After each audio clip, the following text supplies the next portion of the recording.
Hi guys, welcome back to my channel. Today's guest is a dear friend of mine. We've known each other for a very long time. She's a homegirl, so she also comes from the Eastern Cape, a beautiful town called Queenstown, and we are talking about doing things scared. She recently left corporate and now we're talking about doing it scared and leaving the comfort zone and doing things ourselves. So if this is a topic that perhaps you've also been thinking about and wishing that you would speak to somebody who has done it, please listen till the end and like the video and subscribe if you have not yet subscribed.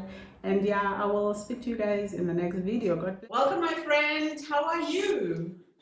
I'm good, friend. Thank you for inviting me. It's a great pleasure. Today, everyone, I have a special guest. I have my home girl all the way from Queenstown.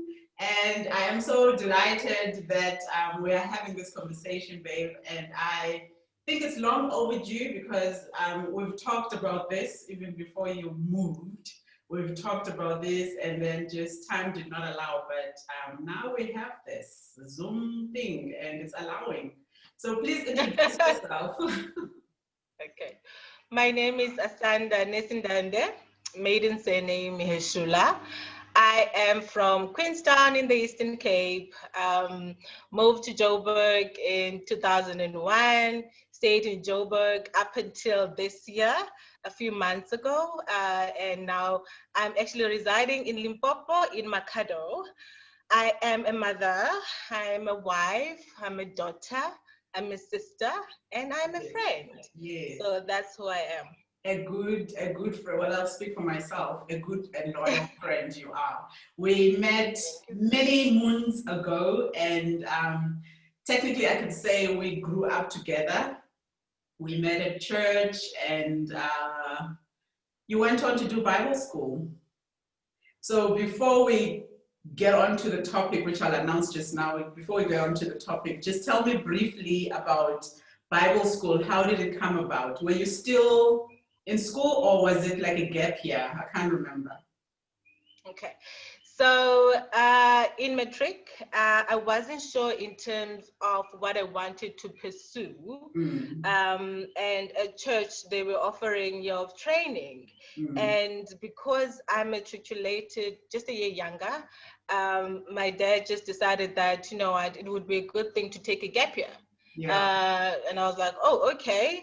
And then go to varsity the next year after I do year of training. And yeah, and for me, because at that time Christian Center was such an awesome church, and I loved the program from the other students that had done it in the previous years. So I was actually intrigued in terms of what it offered. And yes, I took a year after matric and I did ministry, which I think changed and shaped the direction of my life, to be honest with you. Yeah.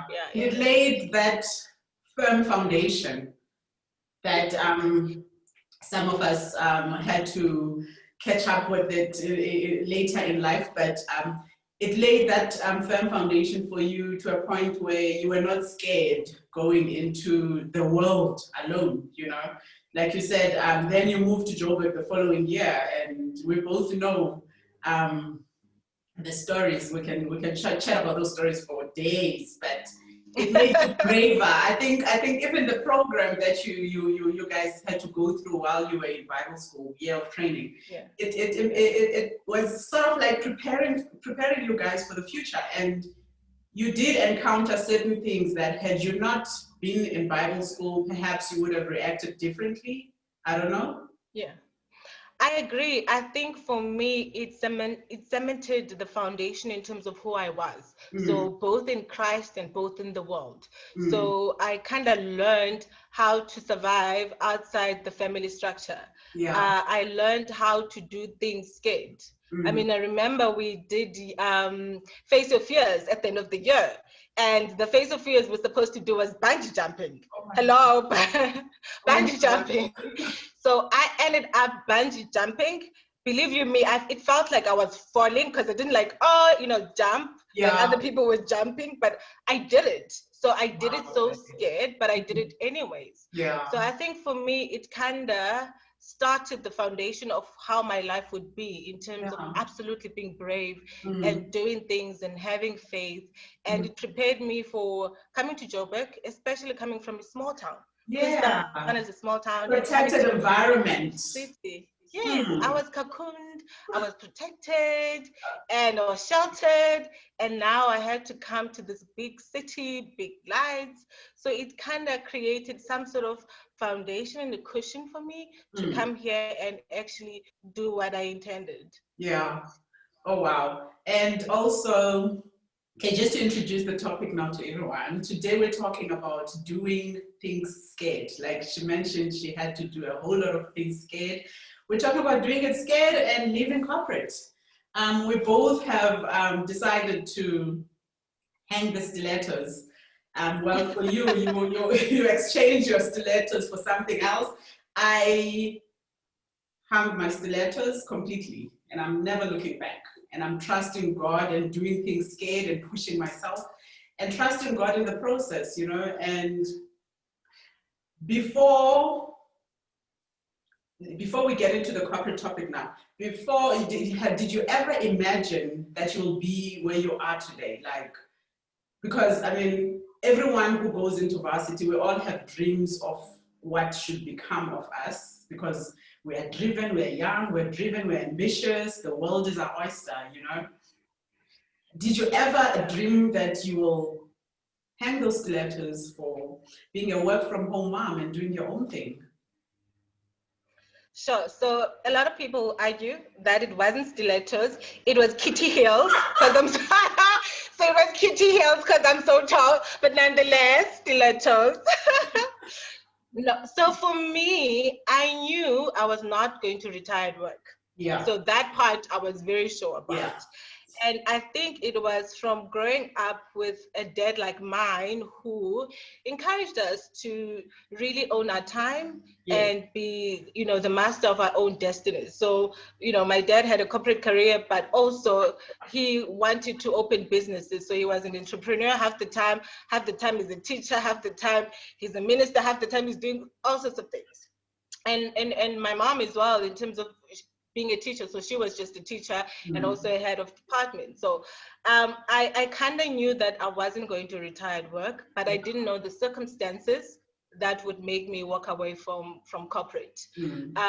So absolutely, I was one of those people that were relentless in climbing the corporate ladder. So I was very driven.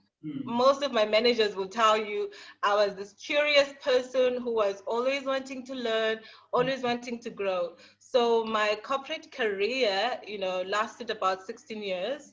I left school in 2004, and I recently left now in corporate and in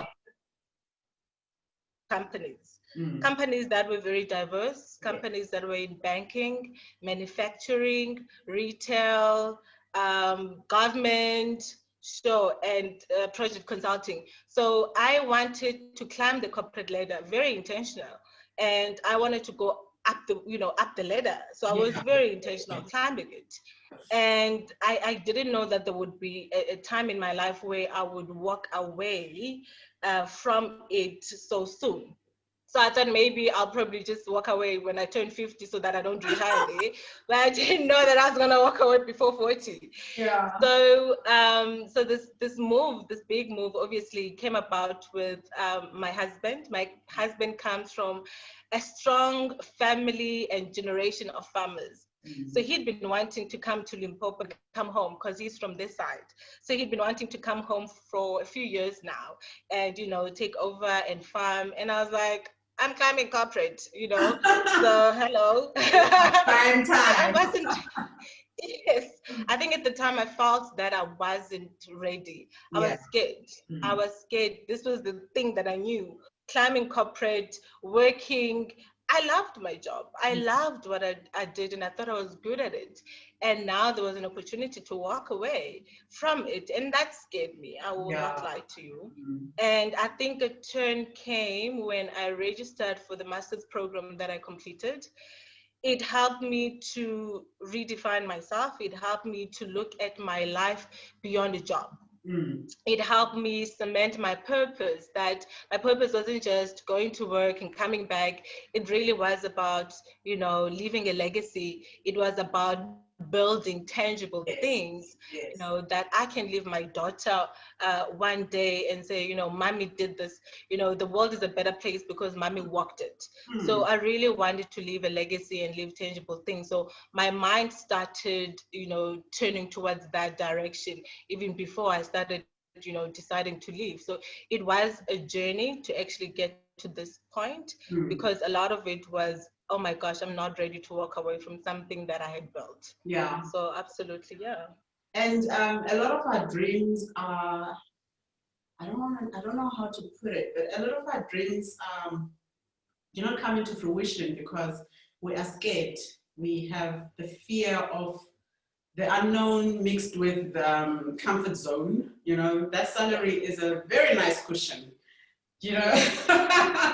but for myself, I stopped because firstly, I wanted to be a hands-on mom. I was very absent. My job took me to there and that country, but it felt like I was never present in my child's life, and they grow up so fast. You blink and the person now, the voice has changed, the voice has broken, and it's like, mommy, no. So for me, it was always frightening to come back home and hear from the nanny that, oh, Musa did this, and I would miss a lot of meetings at school. So for me, I had to then think very long and hard. So for you, you knew deep down that you were not going to last in this corporate red race, if I can put it that way. You then decided, dude, we're doing this. And what was his reaction to all of this? When now you finally came to the decision and you made peace with letting go of the nice cushion called the salary. What was his reaction now to this great news? Because for him it was finally. So, I mean, obviously he comes from a different family. He comes from a family of entrepreneurs. Yeah. So for him, this was not scary. This was walking into his life. Yeah. So I think he wanted me to be ready. He wanted me to make that decision for myself and not down the road and say, you made me do this type of thing. So he wanted me to come to the decision myself and walk away for myself. I mean, for me, from a corporate perspective, like I'm saying, I was intentional about growing in corporate. It's something that I loved doing. Yeah. In every job that I had, I was working and studying at the same time. Mm-hmm. So for me, I loved my job. I loved being in corporate. So I didn't walk away because I didn't like it. I walked away because there was a bigger calling on my life, you know, to fulfill something even bigger than myself. You know, sometimes God calls us to things that are beyond us, and you're thinking, but God, me, legal of me, how would I do this? Yes, you know, and he gives you the strength. He gives you all that you need to be able to walk away. I mean, by nature, I'm a control freak. I want to know what's going to happen, how will it happen, how will it make me feel? And for the first time, this has been a journey in faith. This has been a journey in trusting God and learning how to let go of things that I had built over time. It was a matter of, you know, walking away from a corporate career that was now rewarding me financially, rewarding, you know, going up the ladder because I had put in the time. I naming your price, you know, now you were at that place where you were like, okay, I can actually just name my price, you know? Yes. Wow. So walking away from something like that into the unknown, into not knowing, you know, how you're going to feel about it, not knowing, okay, you're going to wake up today and do what. So it was a lot of letting go on my end. And from my husband's perspective, because he's a born entrepreneur, for him, he was very excited and happy that I was on board. But I'm so blessed that he waited for me to be ready, to walk away. And sometimes, you know, we want all the elements around us to be ideal. We want the situation to be ideal when we walk away. I walked away in the middle of a pandemic. I was like, God, really? Are you sure about this right time? with a pandemic had just hit. I mean, at the time when I was resigning, it had just started. So I gave 3 months notice. So it had just started. I didn't know how bad it was going to get. So it was like, I'm resigning in the middle of a pandemic. How unideal can a situation get?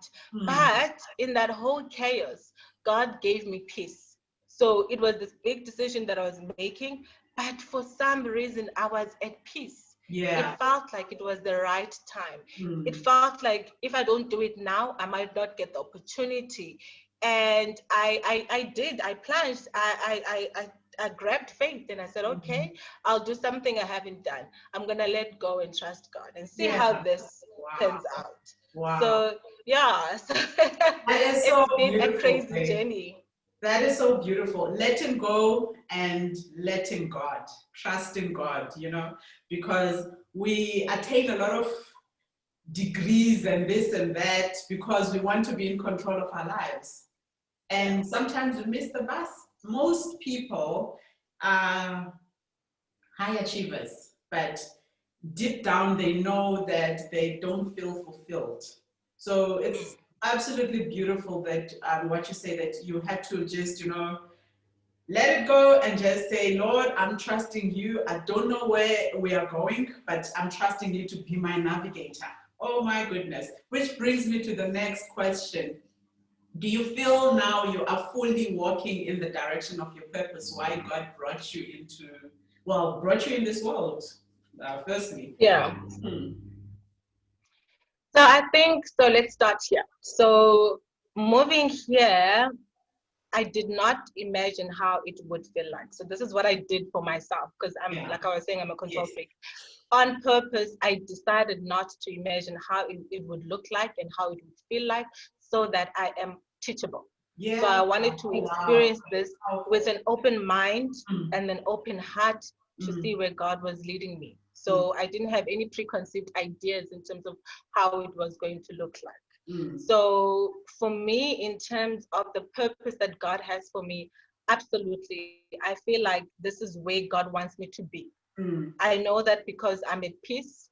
I know that because, I'm doing something now that I love. I'm developing skills that I never thought that I had. I mean, for me, I come from a family, like I was saying to you, where I was surrounded by teachers, preachers. I was always surrounded by people. So I knew whatever career or whatever I would do would have people in it. So I would always be surrounded by people. So really, in terms of a purpose, now walking away and building my own thing from an Asia perspective and solutioning from a people perspective, absolutely, I've walked into that purpose. And also partnering with my husband in terms of solutioning from a farming perspective, I've walked into my purpose because all of that has people in it. So I do feel that this is what I was called for when I was called out of corporate. At the time, I didn't understand why, when, I was like, God, really? And I think now that I'm here, I'm at peace with, walking away. Yes, I miss it. I'm at peace with walking away because I know that this is what God has called me for. So yeah, I am at peace. Wow, I love that. And that's, I think also for me, that's how we then know that we're in the right direction, when that peace that surpasses all understanding. Sometimes there's Guti, hey, why am I so calm? Why am I so at peace? I mean, I know now with me, I wanted also, I mentioned that first and foremost, it was for me to be a hands-on mom and wife, but also to pursue my own dreams and purpose. Well, and then I went on to do photography, and photography is seasonal. Sometimes it's busy, sometimes it's not, especially now with the COVID around us. So it has its own agenda, but even during those times, you still have that peace. You have no regrets. You don't feel like, oh, I shouldn't have. Instead you're like, okay, Lord, what do you have? I'm still trusting you to steer this boat. Where are we going? So now, babe, what are some of the fears now, if there are any, that you might have in this new direction? Because the reason So, sorry, babe. The reason I'm asking, like I mentioned, there's a lot of people who maybe they are scared and well, others perhaps they are breadwinners, but just because they are breadwinners doesn't mean they don't have bigger dreams. Now, what are some of the fears that might stop a person from pursuing their own dreams instead of helping another person pursue their own dreams? Because employment is exactly that. You are helping another person fulfill their own dreams. Now you are fulfilling your own dreams. What are some of the fears you might have? So, I mean, let's start here. The fears that I had while I was sitting in corporate. I mean, when this decision had to be made, I feared walking away, like I was saying, from something that I knew, 16 years of building a career. It was my comfort zone. Yeah. I knew it. HR is me, human resources is what I was born to do. And now I was deciding to walk away on my own into the unknown. And that was very scary. Because whether you know it or not, or intentional or unintentional, the jobs that we do, the titles that we get given, they give us a false sense of comfort, a false sense of importance. You know that you've got a salary that comes in, you don't even have to think about it. It comes in at a certain time, and you've got a structure. You are buffered by a structure, and you've got a big brand behind you. You are a senior agent manager for this and this and that. So you've got a big brand behind your name. And when you walk away from that, you kind of feel, scared to say, then what am I going to do? Who will I be? So for me, it was important to redefine my brand, to redefine myself in terms of who is Asanda outside the titles, who is Asanda outside these corporate ladders, who is Asanda outside all these things. So I needed to be at peace with that part of myself, to say I'm walking away knowing that I am who I am. I've got the skills, I've got this talent. So it also helps when you know what you're good at. Yeah. So it does help from a business perspective. Yes. What do you want to do? Yeah, so you have to tap into your talents. You have to pray about the direction that you want to take. And I think absolutely, like you're saying, you have to save money. So you start thinking about, okay, when I walk away from this job that I have, how will I sustain myself before the business starts making money? What if it takes a year for me to make money? Financially, how will I sustain myself? So you start putting those things in place. So you start doing your homework, you research in terms of what you'd like to do, you look at your talents, your abilities, and see if they will open up a road for you. You save money to do that. You plan.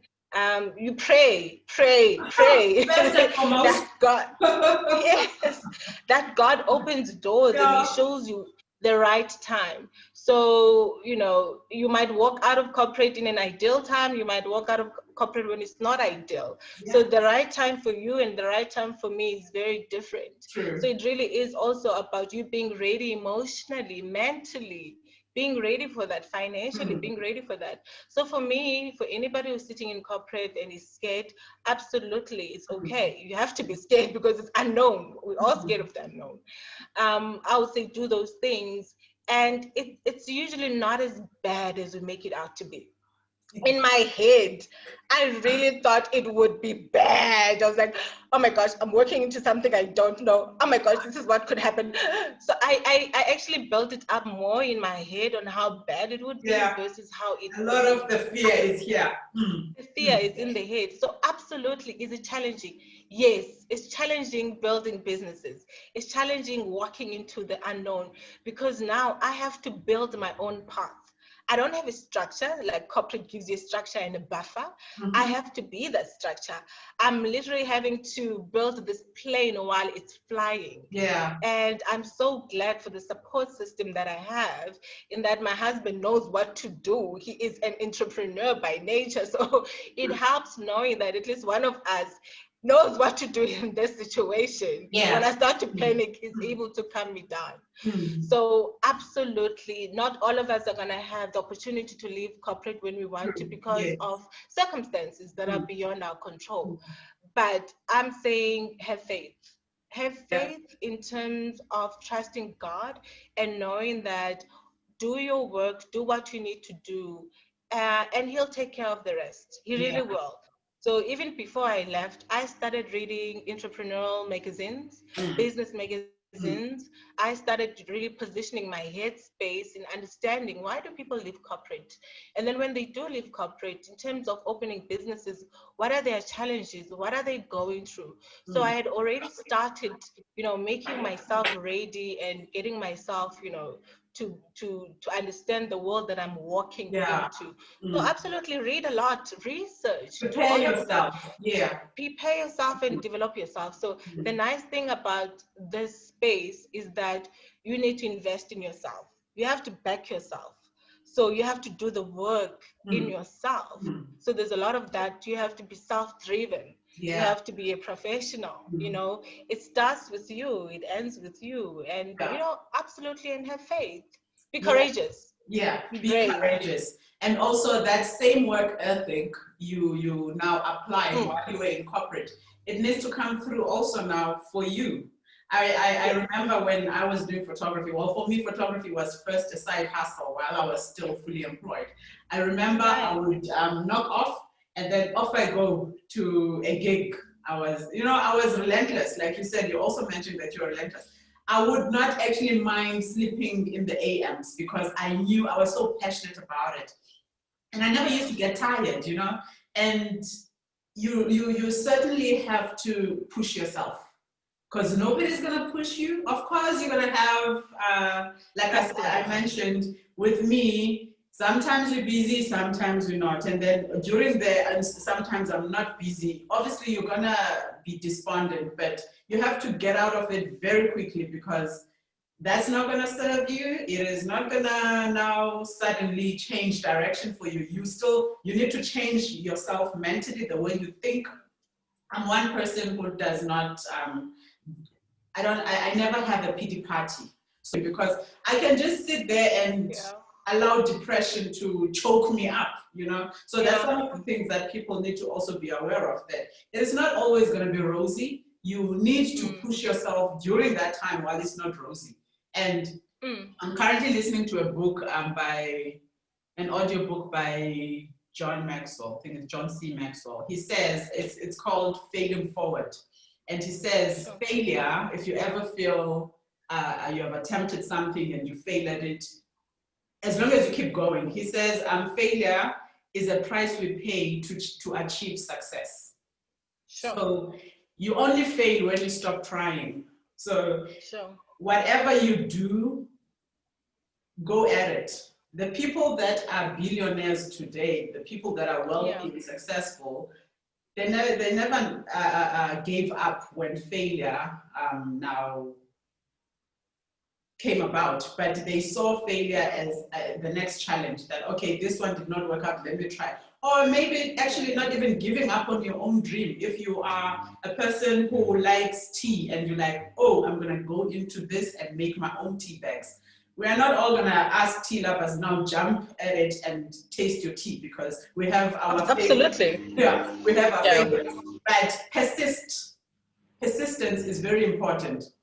Now you, my angel, tell me, what are some of the things it hasn't been that long since you left corporate. What are some of the things you think you are missing besides the relationships? Because we were working with people before we were in these positions. We were first humans, so we're obviously gonna have those connections. You're gonna have that favorite girl. I know I have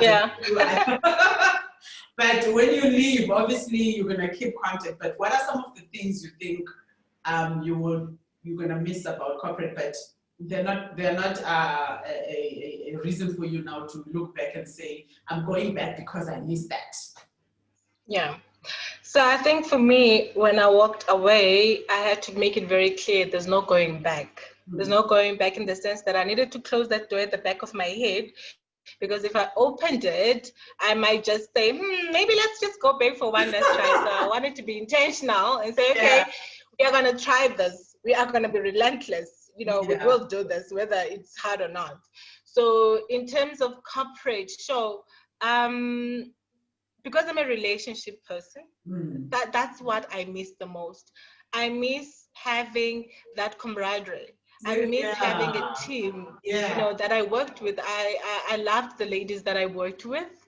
So I miss having that team spirit, working together. I miss the relationships that I created from a business perspective because I was the business partner.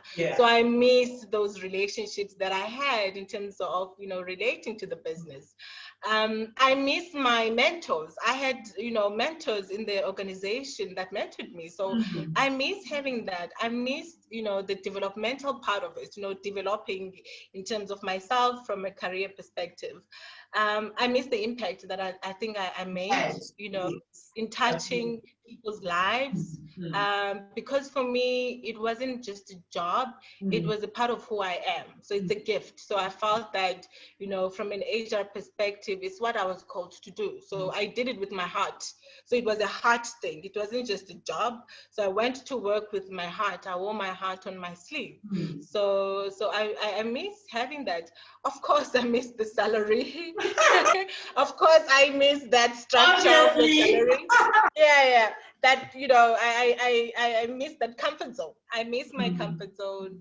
I miss having to know that, there's a structure. I come to work, my work looks like this. I do a piece of work, I've done a great job, and I can walk away. So I miss the structure that a job gives you or work gives you. So it's security, it's comforting. So it's a real comfort zone. So I do miss that, because I think when you're on your own, you have to create all those things. You have to think, you have to push yourself, you have to know what you need. So absolutely, I miss corporate in that sense. What I don't miss, I don't miss the hierarchy and the traffic, because I think sometimes we all, it becomes a barrier on how we relate to one another, because we relate to one another with titles. That title will hide behind. Yes. So I don't miss the hierarchy, and I don't miss the corporate politics, because I was bad at them. You really need to be good at corporate politics. Level-headed. So I was really bad at playing corporate politics, so I really don't miss that part. But overall, I had a good work experience. I mean, having, like I was saying to you, I worked for 6 companies in the 16 years that I worked, and most of them I stayed 2 years or 2 years and a half. So that was the kind of person I was. I stayed 2 years. If I feel like I'm not challenged, I'm not growing, I leave. And the last employer, I was very intentional. So when I joined that organization, I told myself I was going to stay. And I stayed for over 5 years. I stayed for 5 years, 6 months, because I was I said at least 5 years. Yeah. But I stayed for 5 years. You are more matured now, my babe, and you had seen, you traveled, you saw what was out there, and now you were like, okay, I've seen it all, now I'm here. Even I just, sorry to cut you there, even to a point where, hence I'm saying maturity, I'm gonna have to mention, you worked in Sandton. Everyone wants to work in Sandton, but maturity came and whispered that it's not all that. I'd rather move to another branch and expand that. And, it takes maturity, because who does not want to be working in Sandton in a high office? Yeah. So, and I suppose it's also circumstances around where you're saying maturity and growth. So when I was climbing corporate, it was just me. And then I got married. Priorities changed. Then I fell pregnant. Priorities changed even more. Yes. What I thought was important when I was single and I was relentless in climbing this corporate ladder was different when I now was married and had a family and I needed to be a mom. On top of it all, I needed to climb the corporate ladder, but also being a mother, being a wife, being still a sister and a daughter, all those roles that we played, I still wanted to play those roles and properly at it. So at certain points in my life, I needed to make matured decisions. So absolutely, with my employer, I was able to make those decisions to be intentional. So I treated it like a marriage, where it was like I was going to stay even with the ups and downs, I was going to commit to the decision that I had made to stay. And I think because I resonated with the brand of the organization in terms of the values of the organizations aligned with mine. You know, I'm a green person. The organization was very green. So I loved the culture, and I loved the people, and I loved the organization. So it also helped for me to stay. So I stayed also because I felt that, you know, I was aligned to the organization. So I think also leaving was also that much harder because I was walking away, not because I was unhappy. I was walking away because I had a different calling than what, you know, I had anticipated. So I walked away with all those relationships still intact. And yeah, so it was not an easy decision to make. But yeah, so absolutely, maturity comes at different points in our lives. As we grow older, certain things become more important than they were when we were young. I have to mention, babe, I mentioned earlier, for those that might not have caught it, that we sort of like grew up together. So we kind of know each other very well.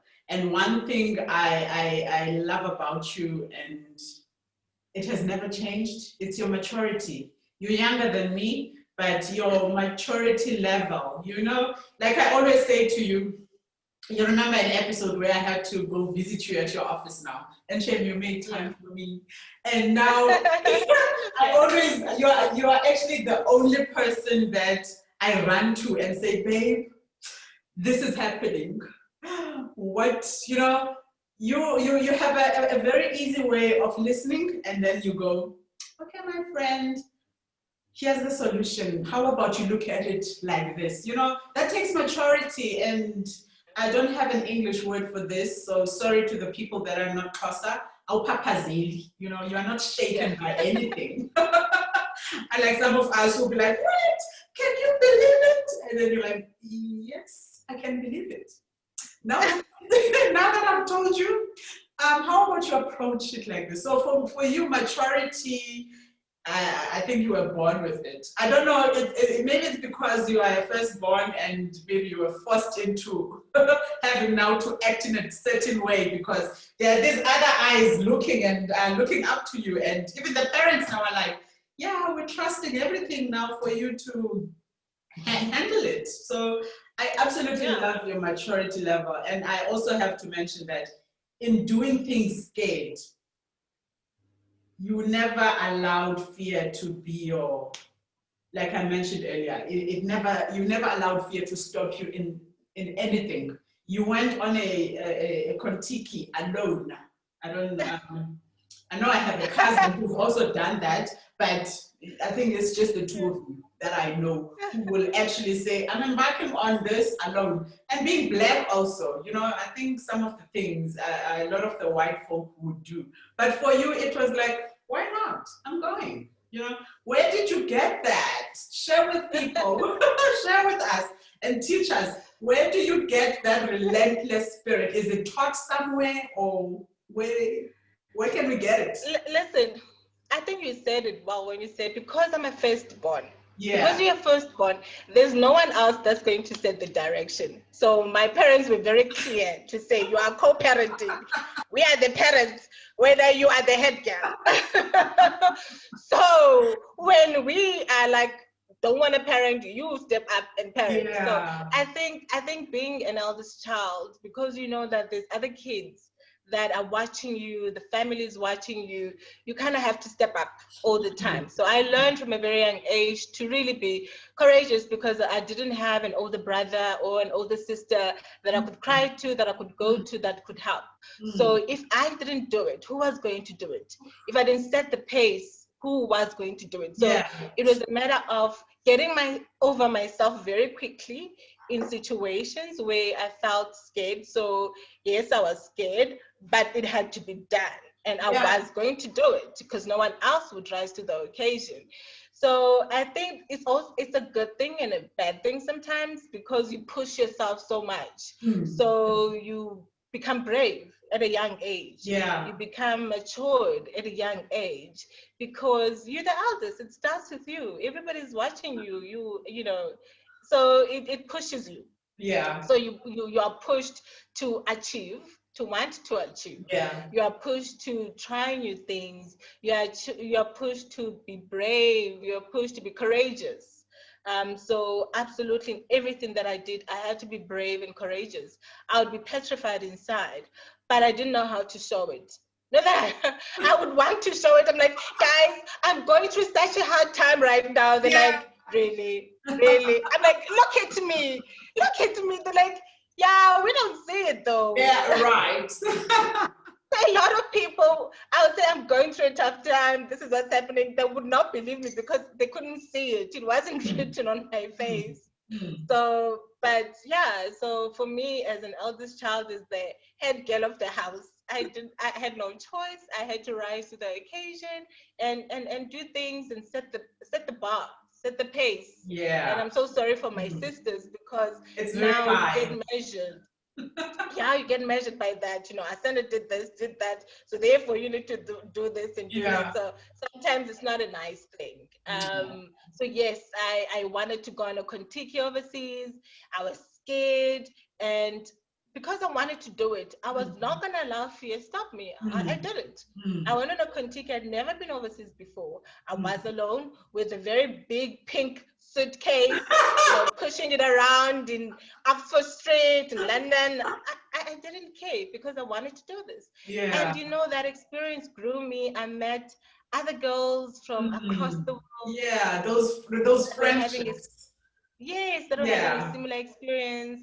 For about 10 days, we were banking up together. We're experiencing being overseas and seeing different countries, cultures, and that also grows you. It also pushes you because you think, okay, if I've just achieved this, then I can achieve the next thing and the next thing.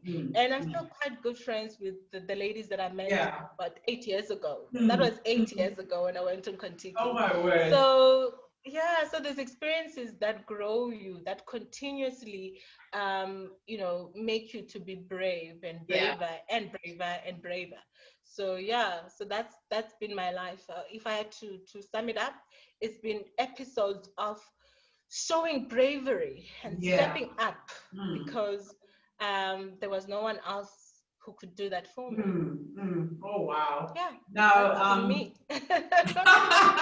now for people that might be scared, my advice to them, I'm going to ask your advice as well. My advice to people who might be scared of doing things, and I say to them, be scared, but do it anyways. You know, like you've done a whole lot of things, and I have personally also done certain things scared. Be scared, but do it anyways, and don't deny yourself exposure, because exposure is one of the things that they fill you up with that drive that, oh my goodness, I saw this somewhere. I'm gonna come back and implement it in my own space now. And also don't downplay your dreams because somebody else is dreaming of running the country and you are dreaming of starting a veggie garden. No dream is ever small. No dream is insignificant. Be scared, do it anyways, expose yourself to things, allow yourself, don't coop yourself up in your small environment because your environment is going to shape the way you think. Allow yourself to be exposed to new environments, which are now going to also push you further. You know, what can you give an advice to a person now who comes from, for instance, our hometown? There are people there are little Bulelwas and Asandas who have dreams, but they fear that they can't dream beyond their present circumstance because perhaps there's no finances and also they're perhaps being told you can't. And also there's no one who is pushing them. So they are all alone and feeling, oh my goodness, I saw Asanda, I heard about Asanda, how I wish. What would you advise to that little girl or little brother, little Musa in Queenstown? Yeah. I think I would say reach out. So you need to kind of have an image of the life you want to live. You kind of need to dream and say this, I want to be an aspiring Bulelo or whatever it is. So once you see it, it's also more possible to achieve it. Reach out to a Bulelwa and say, I'm young, this is where I am, I'm in Queenstown, you know, I don't have resources, I don't have this, I don't have that. How can you help me? So I think mentorship is actually quite good in that sense, where it can bridge the gap between a person who is sitting in a small town in Queenstown somewhere and a person who's sitting whether in Joburg or in another country, who is more experienced, who has walked the path, because it's easier for people that have walked the path to hold your hand. So reach out to people out there, be curious. So I think we live in a world of technology, Bulelwa, where you don't have to just sit in a small place and not be exposed. So be exposed, expose yourself through technology. Go onto the internet, not just for Facebook and social media related things. Investigate things on Google, Google things, Google information, because not everybody's going to learn information through formally going to school. So teach yourself, learn things. There's YouTube videos on how to do absolutely anything. So there's a sense of you needing to take action.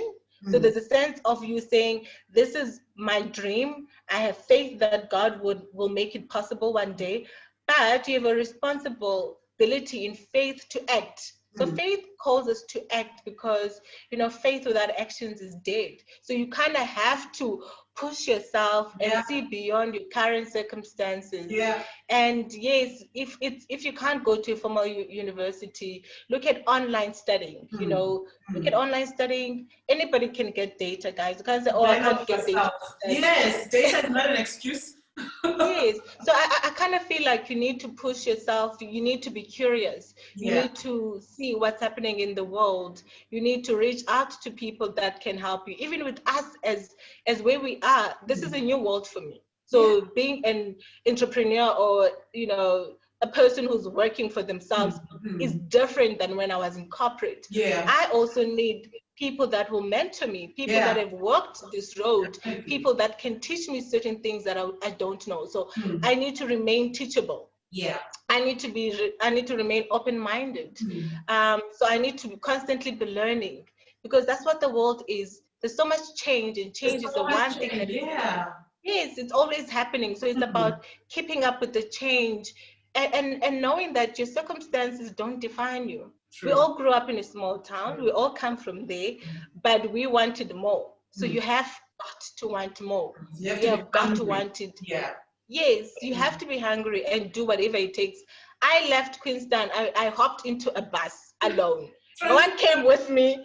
No one said, come, let's go with you. My parents trusted me so much. They're like, you can hop into this bus, bye. So I had to be brave. I had to step out of my comfort zone, because that's how you learn. You have to step out of what you know. You have to look at the world, not in a narrow-mindedness, but obviously look at it in different ways.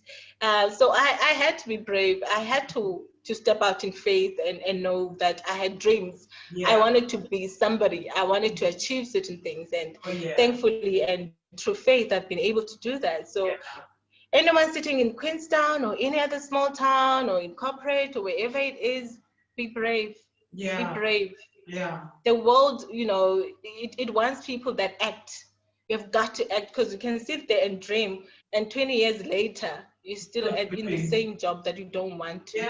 So you've got to move yourself to the next level. You have got to do that, whether it's through, reaching out to people, developing your talents, and doing all sorts of things like that. So absolutely important and very profound what you just said, babe.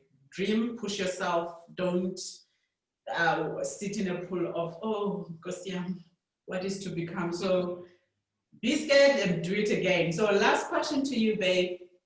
What defines Asanda? What defines you as a person? We spoke about those big titles that people hide behind and think they find their identity in these things. But over and above the titles that we hold, Who is Asanda? So yes, absolutely. I'm not defined by any of those material things because those things come and those things go. They come and go. So those cannot define you. So I think for me, I'm defined by my character.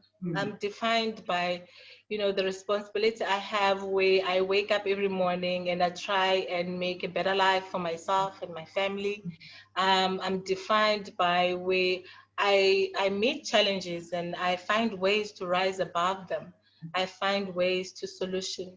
I'm defined by the relentless spirit I have of not being able to give up. I don't know how to give up. I really don't. I'm willing to learn. I'm ready to learn. I don't know how to give up. So I really do push until something happens. And I am defined by wanting to leave a legacy for my family and my kids. I'm defined by when one day I'm no longer here, I want to leave footprints where my kids can say, my mother walked there. Yeah. Yeah. So I'm defined by those intangible things, but yet they are heart things. I am defined by the fact that I'm a child of God. I come from a rich spiritual background. I have women that are strong, that have raised me in the Lord, women that are strong, that have also taught me to be how I am. Because I was raised by those women, I was raised by a strong mother. I had grandmothers that were strong. So I really come from a rich culture. So that has also helped me to stand. Sometimes where, you're scared of doing things and you are fearful, you have to remind yourself of who you are.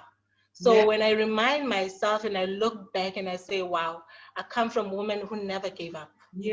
I come from men and women who achieved things and pushed and were relentless. So knowing who I am and where I come from also helps in terms of where I'm going, and it sets a direction for me. So, my father was a visionary. So I come from a man who set a vision. I come from a man who pushed us to be better than we are. So my dad was kind of that person who would push you to become better than you are. And my mother is a person who would also push you and pray for you. So I come from a woman who's a prayer warrior. If there's anything happening in your life, she will pray for you until something happens. Okay, it will happen. So really coming from all of that defines who I am. And now as a mother and a wife, I want to be better for my family. I want to be better for them. And knowing my purpose. So knowing that this is what the Lord has brought me here. As I was saying to earlier, the whole pandemic has really taught us that life is very short. Life is short. We are here today. We are gone tomorrow. The only thing we can do is to, be relentless in chasing our dreams and live the lives that we would want to be proud of. So absolutely, I'm defined by those things and not material things. So yeah. Powerful. Thank you. So I'm hopeful. I'm prayerful. I'm walking in faith. I don't have it figured out. Not at all. So I'm walking in faith. This is a story in faith. Like you said, trusting God, and I'm doing it good. Like you said, when we were starting the conversation, you said you are letting go and trusting God. So absolutely powerful. You can't do anything without God. What a powerful woman you are, babe, and the values you hold. I always say that when we leave this world, our obituary should not read, she owned a lot of stilettos. She changed cars every 2 years. I know. Our legacy, most importantly, should be what you are remembered for. The godly woman that you are should speak volumes about you when now you have departed one day when we are gray and old, not anytime soon. So absolutely powerful, and thank you for sharing your time with me. This is one of those conversations I will listen and listen and listen, because young as you are, as I've said, I learn a lot from you, and thank you. I'm not a person with many friends, and that for me is intentional, and those that hold dear to me, and you're one of them. There's a reason why, And I absolutely love you for who you are. And you've never changed. You've been consistent. So keep it up, babe. And be a trailblazer in that Limpopo. Show them, because it's from east to Limpopo. Which direction in the It's the north. in the north? It's the north, my darling. East to north. Oh my word! What a distance. Yes, I know. Now, you are holding a Queenstown flag there, and raise it high, babe. And all the best and all the blessings upon you. Now, in your new journey, may God's hands be upon your hands as you work. May He continue to give you that drive to pursue what He has planted in your heart, because you are definitely going to prosper in all your ways. Not because of your wisdom, but because you have allowed God to say, do as you please, not my will, Lord, but your will be done. So I absolutely bless your future plans, and I am glad when you are in that Forbes magazine, and now this is an affirmation, and I'm putting it out there from my lips, Amen. from my lips to God's ears. When you're on that Forbes cover magazine, do mention me that I'm your friend. I will. I receive, my friend. Thank you so much for the blessings. Forbes is coming. Destiny is coming. Yes. The magazines that I love. So absolutely, you know, I'm also who I am because of the woman I surround myself with. So because you're in my life, I'm also better. So bless your hustle too. Thank you for this platform that we have of sharing our lives. Yes. So I pray nothing but the best for you and God's blessings. So thank you for really sharing your space with me. I love you. And thanks everyone. Thank you. So we are ending our conversation on that sweet note, and love you lots, and we shall chat again soon, babe. Thanks, babe. Bye.